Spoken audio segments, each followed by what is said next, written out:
Om Swastiastu, Assalamualaikum warahmatullahi wabarakatuh. Shalom, namo buddhaya, salam sejahtera bagi kita semua. Kami dari kelompok 5 akan mempresentasikan mengenai produk dan penentuan harga jual. Sebelumnya, perkenalkan anggota kelompok kami. Yang pertama, Nadia Farahita dengan NIM 20075211171, nomor absen 17. Yang kedua, Nikade Eristia Handayani dengan NIM 20075211184, nomor absen 18. Yang ketiga, Niputu Diah Sukmayanti dengan NIM 20075211194, nomor absen 19. Dan yang keempat, Ana Agung istri Nadia Paramita dengan NIM 20075211201, nomor absen 20. Adapun submateri yang akan dibahas yaitu yang pertama, pengertian produk life cycle. Yang kedua, tahapan produk life cycle. Yang ketiga, pertimbangan dan pendekatan penetapan harga jual. Yang keempat, strategi harga. Dan yang kelima, kebijakan dan strategi harga. Baik, saya mulai dari submateri yang pertama, yaitu pengertian produk life cycle. Produk life cycle atau siklus hidup produk adalah perjalanan penjualan dari suatu produk di dalam masa hidupnya. Siklus hidup produk merupakan suatu konsep yang penting yang memberikan pemahaman tentang dinamika kompetitif suatu produk. Tidak semua produk memiliki waktu siklus hidup yang sama. Ada yang bisa berjalan sangat lama, ada pula yang berjalan sangat cepat. Namun, meski setiap siklus memiliki lama waktu yang beragam, secara umum siklus hidup sebuah produk semakin pendek. Seperti halnya dengan manusia, suatu produk juga memiliki siklus atau daur hidup produk. Siklus hidup ini yaitu suatu grafik yang menggambarkan riwayat produk sejak diperkenalkan ke pasar sampai dengan ditarik dari pasar. Siklus hidup produk ini merupakan konsep yang penting dalam pemasaran karena memberikan pemahaman yang mendalam mengenai dinamika bersaing suatu produk. Konsep ini dipopulerkan oleh Levitt yang kemudian penggunaannya dikembangkan dan diperluas oleh para ahli lainnya. Selanjutnya, submateri yang kedua adalah tahapan produk life cycle. Setiap produk biasanya memiliki masa daur hidup yang berbeda. Kenaikan maupun penurunan dapat terjadi baik jangka pendek maupun jangka panjang. Tahap-tahap produk life cycle. Yang pertama yaitu tahap pengembangan. Pengembangan produk dimulai ketika perusahaan menemukan dan mengembangkan suatu ide produk baru. Selama pengembangan, produk penjualan masih nol dan biaya investasi perusahaan menumpuk. Adapun jenis-jenis produk baru, yaitu produk yang benar-benar baru. Produk ini pada dasarnya adalah produk baru yang belum pernah ada di dunia sebelumnya. Misalnya, peluncuran aplikasi Uber adalah produk baru di dunia. Produk baru ke perusahaan atau lini produk baru. Ini adalah produk baru yang tidak ada dalam portofolio perusahaan sebelumnya.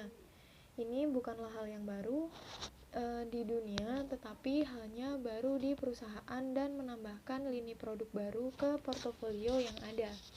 Misalnya, jika Indofood membuat shampoo, itu adalah produk baru yang dibuat untuk perusahaan. Kemudian, penambahan lini produk yang sudah ada. Produk ini adalah suplemen untuk lini produk yang sudah mapan dalam perusahaan. Misalnya, rasa baru untuk Colgate adalah ekstensi lini produk. Kemudian ada perbaikan dan revisi produk yang sudah ada. Produk ini adalah peningkatan yang menggantikan produk yang ada saat ini dan memberikan peningkatan kinerja dan atau nilai yang dirasakan lebih tinggi. Kemudian ada reposisi. Reposisi adalah mengubah citra produk yang ada di depan pasar sasaran yang ada dan meluncurkannya kembali atau membawa produk ini ke pasar baru dengan citra baru.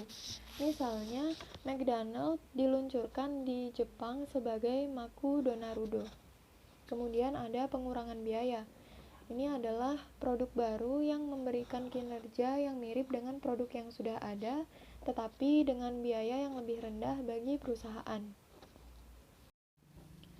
Proses pengembangan produk baru dibagi menjadi 8 tahapan, yaitu pembentukan ide.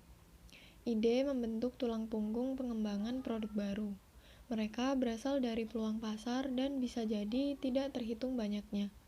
Tahap ini melibatkan pembuatan kumpulan ide yang besar dari sumber internal dan eksternal dengan menggunakan berbagai teknik.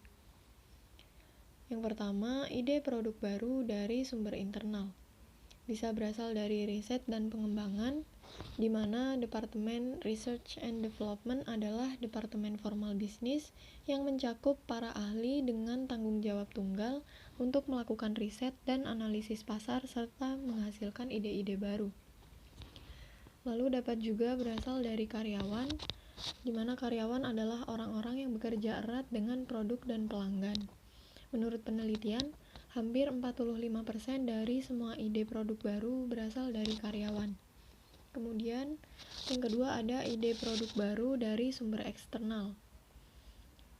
Bisa berasal dari pelanggan, di mana pelanggan adalah sumber terpenting untuk mendapatkan ide. Ide dari pengembangan produk baru. Kebutuhan, keinginan, dan harapan mereka membentuk dasar dari peluang pasar, dan seringkali mereka tahu apa yang mereka inginkan.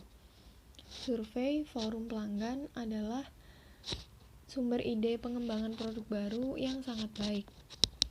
Kemudian bisa berasal dari saluran distribusi, karena distributor bekerja erat dengan pelanggan. Mereka lebih memahami apa yang sebenarnya diminta oleh pelanggan. Mereka sering memberikan ide untuk kemungkinan produk baru dan juga dapat membantu perusahaan dengan informasi pasar, seperti konsep, teknik, teknologi, dan material baru. Kemudian bisa berasal dari pesaing. Analisis pesaing adalah cara yang bagus untuk menganalisis bagaimana pasar menilai pemain yang sudah ada dan apa yang hilang di pasar. Informasi ini selanjutnya digunakan untuk mengembangkan produk baru. Dan bisa berasal dari sumber lainnya, yaitu sumber pembangkit gagasan-gagasan lainnya, termasuk konsultan, komunitas, lembaga pemerintah, firma riset pasar, laboratorium komersial, dan lain-lain. Kemudian, penyaringan ide. Sementara tujuan pembuatan ide adalah untuk menciptakan kumpulan ide yang besar, tahap ini melibatkan evaluasi kumpulan dan membuang ide sebanyak mungkin dari pertimbangan. Hal ini dilakukan dengan menentukan dan mengevaluasi gagasan. Yang pertama adalah kompatibilitas, kesesuaian gagasan dengan tujuan bisnis secara keseluruhan. Yang kedua ada relevansi ide berdasarkan lingkungan bisnis saat ini dan yang diprediksi serta tujuan organisasi. Yang ketiga ada asumsi, validitas asumsi yang menjadi dasar ide. Yang keempat ada kendala internal dan eksternal yang menghambat tumbuhnya ide menjadi kenyataan. Yang kelima, kelayakan gagasan menurut sumber daya yang tersedia. Yang keenam, nilai, perkiraan laba atas investasi dari gagasan tersebut. Yang ketujuh, risiko internal atau eksternal yang dapat menghambat kemajuan gagasan. Ada kemungkinan dua jenis kesalahan dalam proses pengembangan produk baru. Fase penyaringan ide bertindak sebagai filter untuk mencegah bisnis dari mereka. Kesalahan-kesalahan yang dapat terjadi itu adalah drop error, di mana menyingkirkan ide bagus, ataupun go error, di mana maju dengan ide yang buruk. Kemudian ada pengembangan dan pengujian konsep. Ide berbeda dari konsep, sementara ide hanyalah konstruksi mental dari kemungkinan atau peluang bisnis. Konsep adalah ide yang telah melalui proses penyesuaian, namun masih konsisten. Konsep adalah versi ide produk yang rapi yang mempertimbangkan potensi target audiens, penggunaan produk, dan proposisi nilai potensial. Misalnya, ide produk bisa menjadi pusat kebugaran. Namun, konsep produknya adalah pusat kebugaran yang berfokus pada penyediaan kelas Zumba untuk wanita pekerja secara offline di pagi hari dan online di malam hari. Langkah ini melibatkan pengembangan satu atau beberapa konsep berdasarkan ide produk dan mengujinya untuk kelangsungan hidupnya. Kemudian pengembangan konsep. Mari kita ambil contoh mobil listrik sebagai ide produk. Konsep produk yang mungkin untuk mobil listrik ini adalah konsep pertama, mobil listrik terjangkau yang berfokus pada pekerja yang bepergian setiap hari. Mobil ini dapat diisi dayanya di rumah, tetapi tidak dapat digunakan untuk perjalanan jarak jauh. Konsep kedua, mobil listrik harga menengah untuk generasi milenial yang peduli terhadap lingkungan. Mobil itu terlihat sporty dan tersedia tempat pengisian ulang. Konsep ketiga, SUV listrik berharga tinggi untuk individu berpenghasilan tinggi yang peduli lingkungan. Setelah konsep dikembangkan itu, diuji menggunakan beberapa metode dan proses seperti survei uji konsep. Target audiens yang direncanakan diminta untuk menjawab beberapa pertanyaan terkait produk. Jawaban-jawaban ini selanjutnya dianalisis untuk menguji kelangsungan konsep tersebut. Kemudian ada prototype.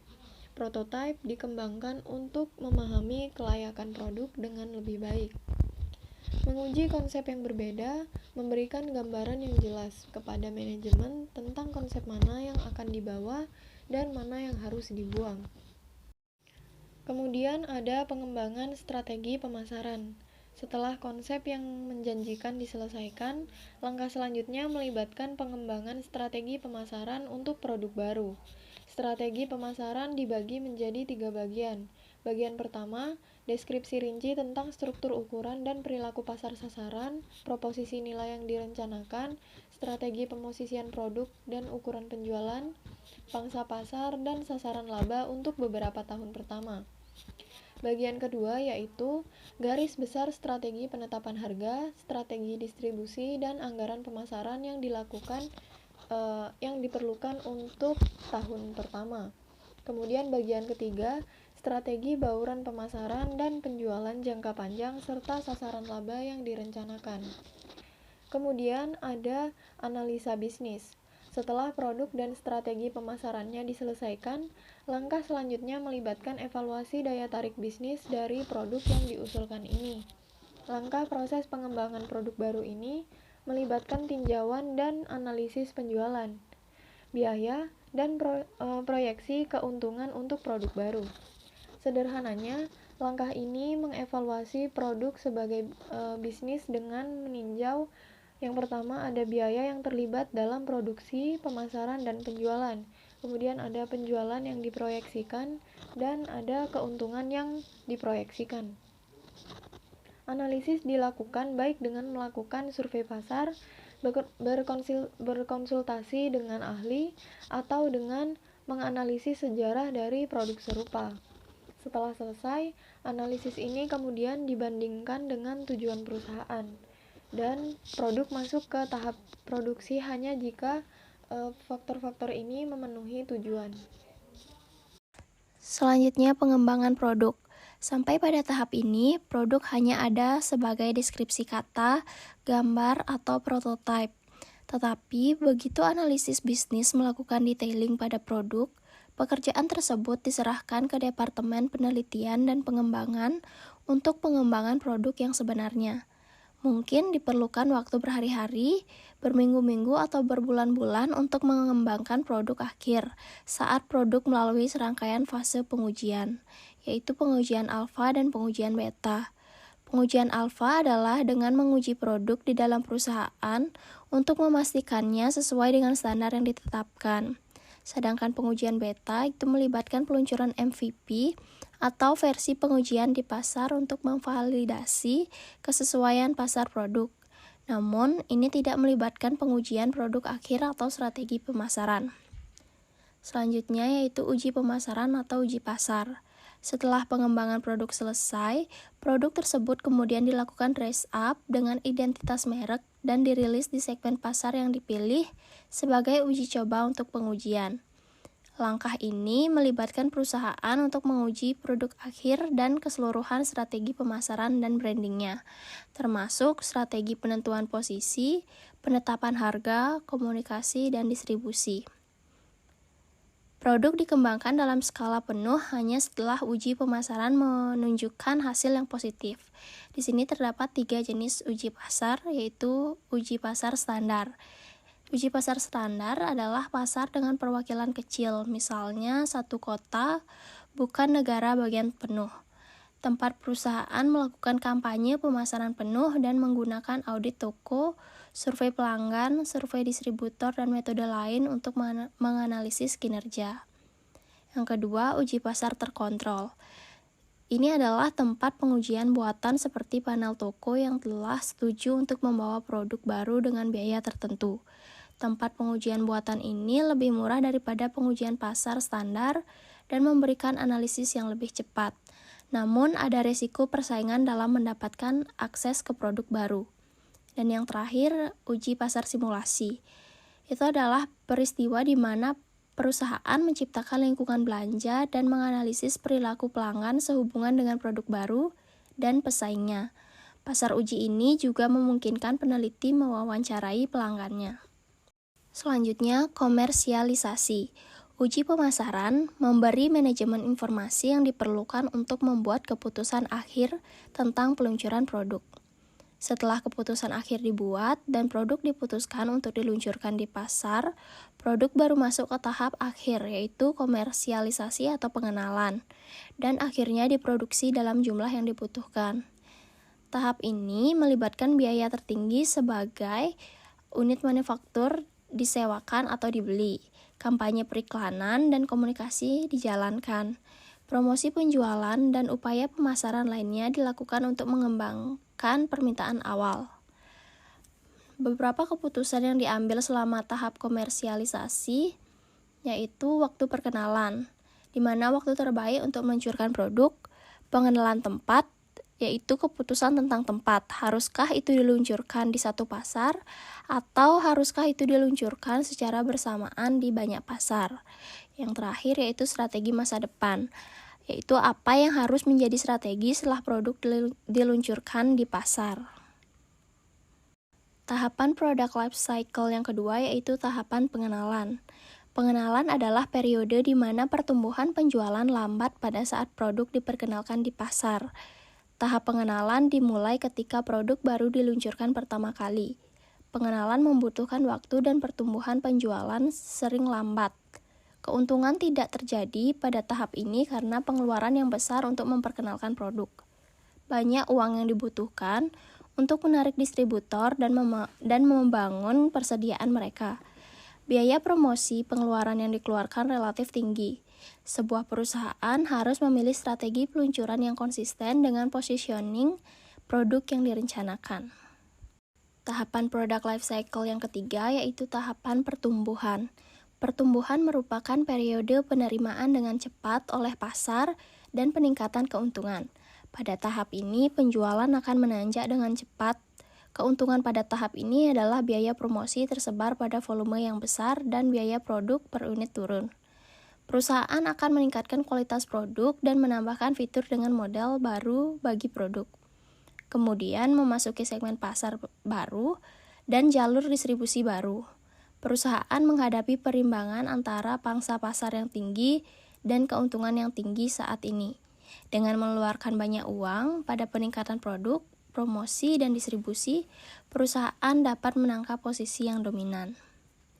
Kemudian tahapan product life cycle yang keempat yaitu tahapan kedewasaan.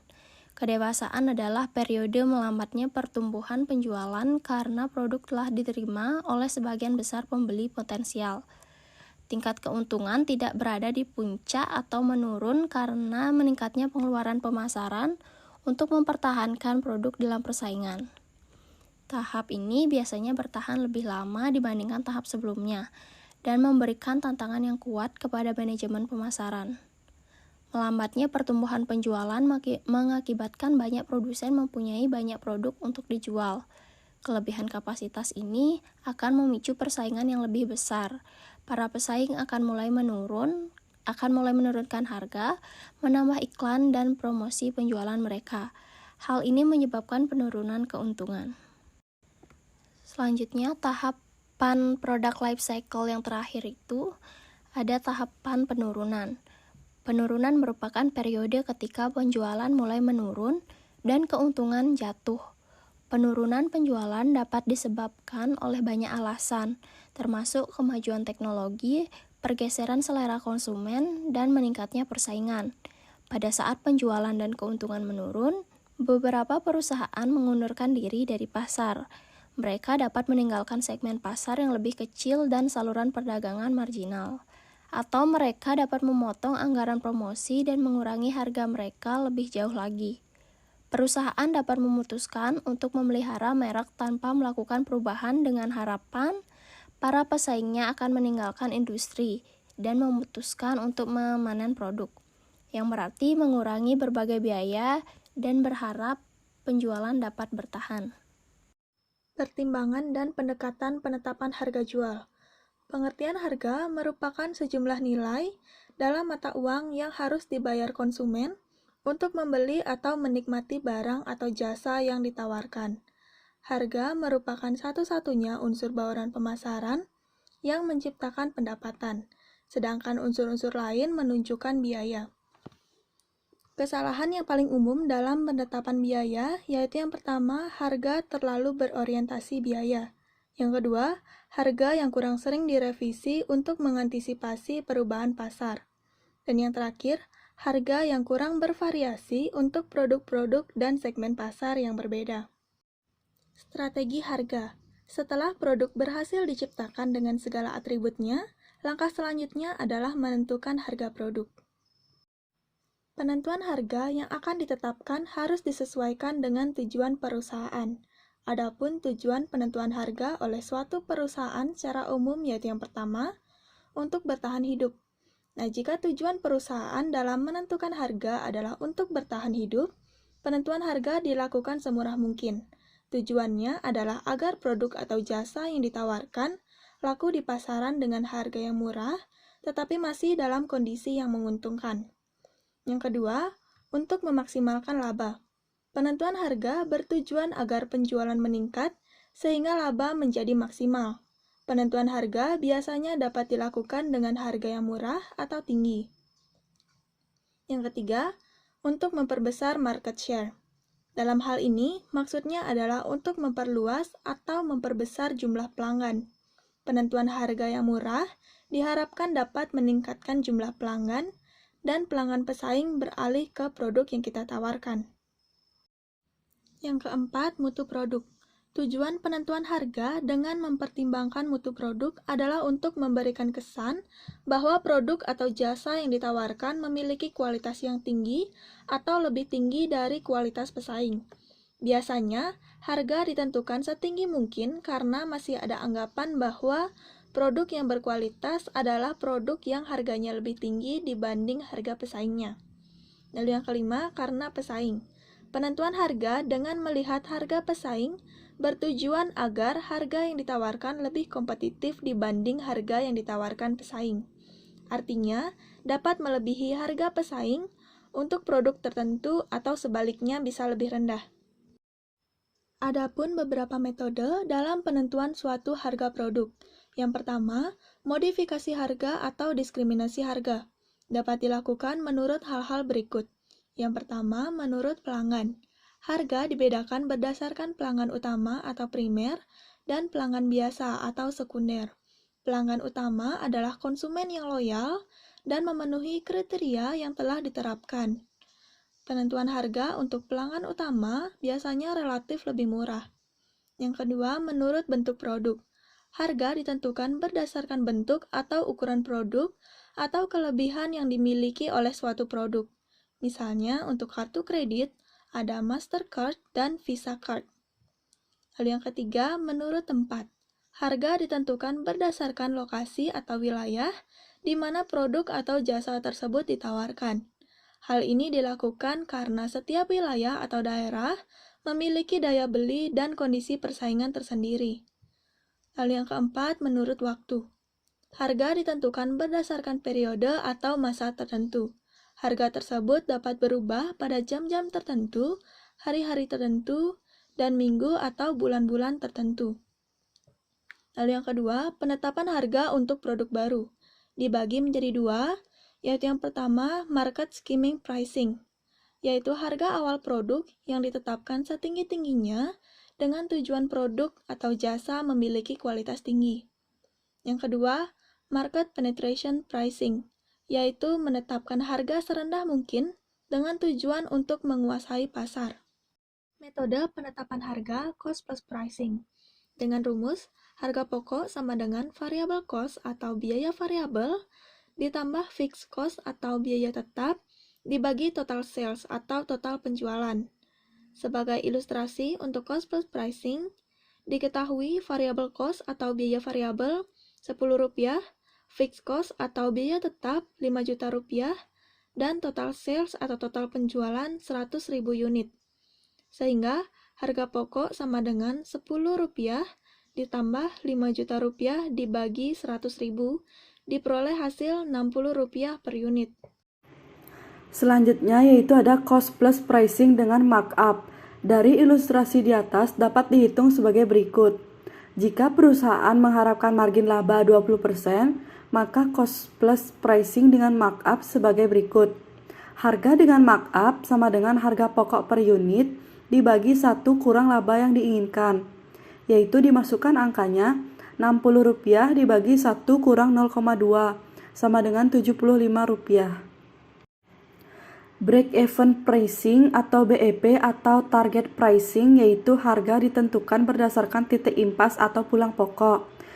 Dapat dihitung dengan rumus BEP sama dengan FC dibagi P kurang VC atau BEP sama dengan FCC dibagi 1 kurang FC per P.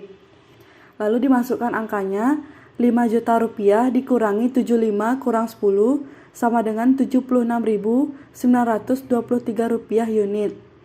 Lalu jika dipakai rumus yang kedua, yaitu 5 juta dibagi 1 kurang 10 bagi 75, sama dengan Rp5.769.275. Perceived value pricing yaitu penentuan harga yang didasarkan oleh kesan atau persepsi pembeli terhadap produk yang ditawarkan. Terkadang, mutu atau kualitas produk tidak sesuai dengan harga produknya. Artinya mutunya biasa saja namun harganya tinggi. Terdapat 4 kategori utama dalam penentuan harga yaitu yang pertama, berbasis permintaan. Harga ditetapkan sedemikian rupa agar dapat mencapai target volume penjualan. Lebih menekankan pada faktor-faktor yang mempengaruhi selera dan preferensi pelanggan daripada faktor-faktor biaya, laba, dan persaingan. Berbasis permintaan ini dapat dibagi menjadi 7, yaitu yang pertama, skimming pricing. Strategi ini dilakukan dengan menetapkan harga yang tinggi pada suatu produk dan dilengkapi dengan gencarnya aktivitas promosi. Contohnya, produk yang biasanya diterapkan dengan strategi ini adalah produk-produk yang berkaitan dengan teknologi baru, seperti handphone, komputer, kamera, dan lainnya. Tujuan dari penetapan strategi ini adalah yang pertama untuk melayani pelanggan yang tidak terlalu sensitif terhadap harga, yang kedua untuk menutup biaya-biaya promosi dan riset pengembangan secepat mungkin melalui margin yang besar, yang ketiga untuk mengatasi permintaan hingga tingkat yang tidak melampaui kapasitas produksi perusahaan, yang keempat untuk berjaga-jaga terhadap kemungkinan terjadinya kekeliruan dalam penetapan harga karena akan lebih mudah untuk menurunkan harga asal yang dirasakan terlalu tinggi oleh konsumen daripada menaikkan harga awal yang terlalu murah. Lalu yang kedua ada penetration pricing. Dalam strategi ini ditetapkan relatif rendah pada tahap awal PLC dengan tujuan untuk meraih pangsa pasar yang besar dan sekaligus menghambat masuknya para pesaing. Dengan harga yang rendah, perusahaan akan mampu mengupayakan tercapainya skala ekonomis dan menurunkan biaya per unit. Strategi ini mempunyai pandangan jangka panjang dengan mengorbankan laba jangka pendek untuk tercapainya keunggulan kompetitif yang berkelanjutan. Lalu selanjutnya ada price tag pricing. Harga yang dapat digunakan oleh pelanggan sebagai ukuran kualitas atau prestis suatu barang atau jasa. Bila harga diturunkan sampai tingkat tertentu, maka permintaannya juga akan turun. Dalam metode ini, harga ditetapkan pada tingkat yang tinggi sehingga konsumen yang sangat peduli dengan statusnya akan tertarik dengan produk kemudian membelinya. Contohnya emas, permata, intan, berlian, dan lainnya. Selanjutnya yaitu price lining. Digunakan bila perusahaan menjual lebih dari satu produk. Harga untuk lini produk tersebut bisa bervariasi dan ditetapkan pada tingkat harga tertentu yang berbeda. Misalnya, pakaian wanita ditetapkan pada harga 75.000, 100.000, dan 150.000. Ada dua cara yang bisa digunakan dalam pricing lining, yaitu yang pertama, produsen menjual dengan harga yang sama kepada pengecer. Lalu yang kedua, produsen merancang produk dengan harga yang berbeda-beda dan pengecer menambahkan harga markup yang relatif sama sehingga harga jual yang ditawarkan kepada konsumen akhir akan bervariasi. Lalu yang kelima, ada odd even pricing, yaitu penetapan harga yang besarnya mendekati jumlah genap tertentu. Misalnya, Rp9.975 yang masih dianggap pada kisaran 9.000 dan bukan 10.000. Pada prakteknya memang untuk satuan atau kuantitas yang kecil. Cara ini kurang bisa mengenai sasaran, namun bila menyangkut satuan dan kuantitas yang besar, serta dikaitkan dengan berbagai macam produk lainnya, maka hasilnya menjadi lebih efektif. Lalu yang keenam, ada demand backward pricing. Cara ini dilakukan dengan cara mula-mula perusahaan memperkirakan suatu tingkat harga yang bersedia dibayar konsumen untuk produk-produk yang relatif mahal. Kemudian, menentukan margin yang harus dibayar kepada retailer dan wholesaler. Setelah itu, baru menentukan harga jualnya berdasarkan harga tertentu. Kemudian, perusahaan menentukan kualitas komponen produknya sehingga produk didesain sedemikian rupa untuk dapat memenuhi target harga yang ditetapkan. Lalu yang terakhir, ada bundle pricing. Cara ini merupakan cara pemasaran dua atau lebih produk dalam satu harga paket. Misalnya travel agency, menawarkan paket liburan yang mencakup transportasi, akomodasi, dan konsumsi. Lalu yang kedua, ada berbasis biaya. Dalam cara ini, perusahaan menambahkan persentase tertentu terhadap biaya produksi atau konstruksi. Cara ini sering digunakan untuk menentukan harga satu item atau beberapa item. Misalnya, suatu perusahaan arsitektur menetapkan tarif sebesar 15% dari konstruksi suatu rumah. Jadi, bila biaya konstruksi suatu rumah adalah 100 juta rupiah dan biaya untuk arsitek sebesar 15% dari biaya konstruksi, maka harga akhirnya adalah 115 juta rupiah. Ini merupakan metode yang paling sederhana, yaitu hanya menambahkan angka standar pada biaya produk. Lalu yang ketiga, ada berbasis laba. Dalam era persaingan global, kondisi yang dihadapi semakin kompleks dan semakin banyak faktor yang berpengaruh terhadap daya saing setiap perusahaan. Oleh karena itu, ada pula perusahaan yang menggunakan pendekatan target laba, yaitu tingkat laba yang sesuai atau yang diharapkan sebagai sasaran laba. Yang pertama, target berdasarkan target laba. Yang kedua, target pengembalian dari penjualan. Yang ketiga, pengembalian investasi. Lalu yang keempat, berbasis persaingan, yaitu yang pertama ada customer pricing. Metode ini digunakan untuk produk-produk yang harganya ditentukan oleh faktor-faktor seperti tradisi, saluran distribusi yang terstandarisasi, atau faktor-faktor persaingan lainnya. Penetapan harga dilakukan berpegang teguh pada harga tradisional dan berusaha tidak mengubah harga di luar batas-batas kemampuan yang diterima, harga pasar, dan menggunakan sistem penawaran harga, contohnya harga beras, gula, dan makanan ringan. Lalu yang kedua ada above, at, or below market pricing. Above market pricing dilakukan dengan menetapkan harga yang lebih tinggi daripada harga pasar. Contohnya perusahaan busana rancangan Christian Dior dan perusahaan jam tangan Rolex. Lalu yang kedua ada at market pricing, dilakukan dengan menetapkan harga sebesar harga pasar yang seringkali dikaitkan dengan pesaing. Cara ini banyak diterapkan pada saat ini. Biaya sulit diukur dan dirasakan bahwa harga yang berlaku ditetapkan berdasarkan pendapat sebagian besar perusahaan di dalam industri. Penyesuaian dengan harga yang berlaku umum dipandang sebagai cara yang tidak akan merusak keseimbangan dalam industri. Lalu yang ketiga, loss leader pricing. Metode ini dilakukan dengan menetapkan harga suatu produk di bawah biayanya dengan tujuan untuk menarik konsumen agar datang ke toko dan membeli pula produk-produk yang lain, khususnya produk yang bermarkup tinggi dan bukan untuk meningkatkan penjualan produk yang bersangkutan. Penetapan harga semacam ini merupakan alat untuk mempromosikan pengecer dan bukan produknya, sehingga banyak produsen yang tidak menyukai karena menimbulkan resiko. Adapun resikonya yaitu yang pertama, produsen bisa diprotes toko dan para pelanggan yang berbelanja di tempat lain dengan harga normal karena mereka menganggap ada perbedaan perlakuan yang tidak adil. Yang kedua, produsen akan menghadapi perang harga bila para pesaing industrial bereaksi dengan menurunkan harga. Yang ketiga, produk akan menjadi umpan untuk penglaris akan turun citra atau prestisnya. Yang keempat, sealed bid pricing. Metode ini digunakan sistem penawaran harga dan biasanya melibatkan agen pembelian.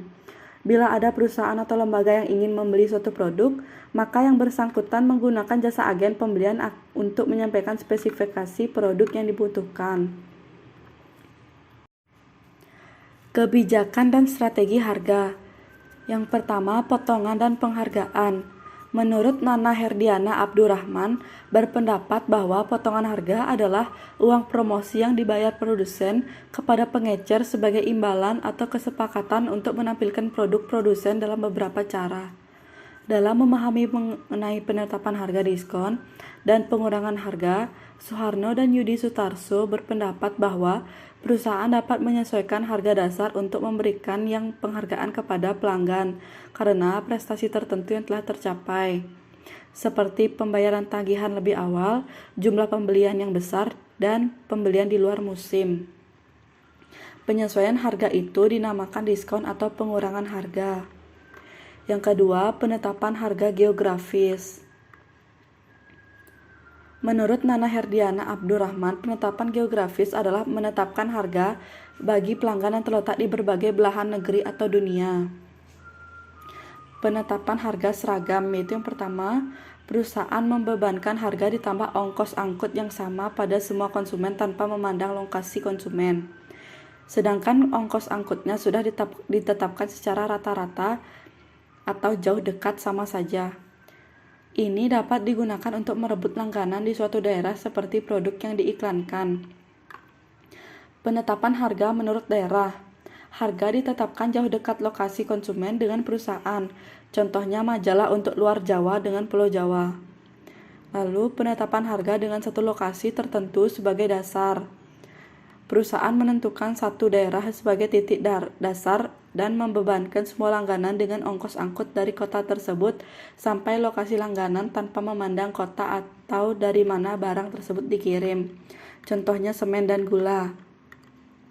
Penetapan harga tanpa membebani ongkos angkut. Metode ini digunakan untuk penetrasi pasar apabila persaingan semakin meningkat. Lalu ada kebijakan satu harga dan harga variabel, penetapan harga perkenalan, garansi dan penurunan harga, penetapan harga psikologis. Menurut Suharno dan Yudi Sutarso, harga psikologi adalah penetapan harga yang ditujukan dan digunakan untuk mempengaruhi psikologi seseorang. Dengan menggunakan metode ini, para penjual mempertimbangkan psikologis harga dan tidak semata-mata hanya mempertimbangkan faktor ekonomi. Lalu yang ketujuh ada penetapan harga pancingan. Baik, sekian presentasi dari kelompok kami. Mohon maaf apabila terdapat kesalahan dalam penyampaian kata. Kami akhiri dengan terima kasih.